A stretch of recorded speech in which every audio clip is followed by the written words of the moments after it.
Hello PAT parents, आज के इस एपिसोड में हम बात करेंगे कैनाइन पारो वायरस की। कैनाइन पारो वायरस डॉग्स में होने वाली एक बहुत ही गंभीर बीमारी है। ये कैनाइन पारो वायरस टाइप 2 के संक्रमण से फैलती है। मुख्यतः ये जो 6 वीक से 6 मंथ ऑफ एज के पपीज़ में है, ये उनमें होने के चांसेस ज़्यादा रहते हैं अगर ये पपीज़ वैक्सीनेटेड नहीं है तो। कुछ डॉग्स की ऐसी ब्रीड है जैसे जर्मन शेफर्ड, डबरमैन पिंसर, रॉटवीलर।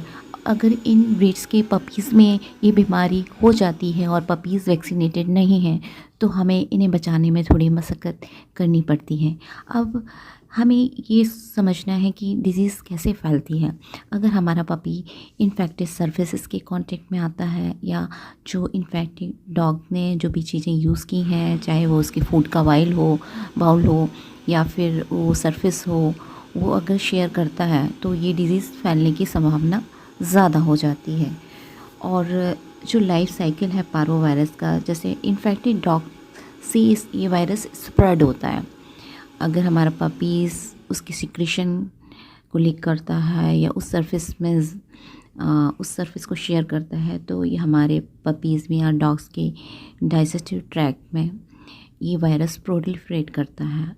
इसका इंक्यूबेशन पीरियड 3 दिन से लेकर 15 दिन तक हो सकता है, अर्थात जिस दिन डॉग इन्फेक्ट हुआ उस दिन से लेकर सिम्टम आने तक इस पीरियड को इंक्यूबेशन पीरियड के नाम से जानते हैं। तो अगर इन्फेक्ट हो जाता है डॉगीज़ पपीज़ तो उसमें साइन क्या होंगे, कैसे सिम्टम हम जानेंगे कि इसको हम पारो वायरस हो गया है। तो सबसे पहली बात, डॉग में थकान होगी और वॉमिटिंग होगी और ब्लड जो फेसेस है, डायरिया, उसमें ब्लड आना, ब्लडी डायरिया जिसे हम कहते हैं, डिहाइड्रेशन और एनीमिक हो सकता है अगर ज़्यादा सीवियर फॉर्म है तो हम इन सिम्टम्स को देखकर हमें उसे तुरंत ही हॉस्पिटलाइज करने की ज़रूरत होती है।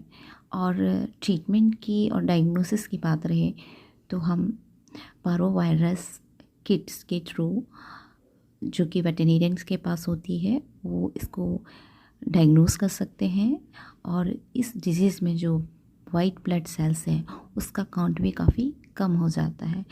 तो अगर ये दोनों चीज़ें पॉजिटिव हैं तो कंफर्म तौर से हमारे वेटेरिनियंस कह सकते हैं कि ये आपका डॉग पारो वायरस से इन्फेक्ट हो चुका है।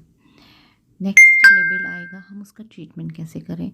तो जनरली उसका कोई ट्रीटमेंट अवेलेबल नहीं है तो हमें सपोर्टिव और सिम्टोमेटिक ट्रीटमेंट करवाना होता है। डॉग को हॉस्पिटलाइज करवाने की ज़रूरत होती है। Antibiotics, antiemetics, multivitamin, fluid therapy और ब्लड ट्रांसफ्यूज़न अगर सीवियर फॉर्म ज़्यादा है तो।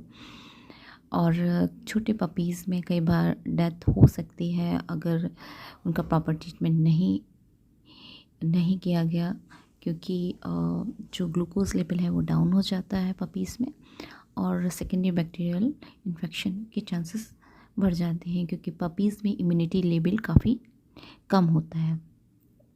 तो prevention is better than cure.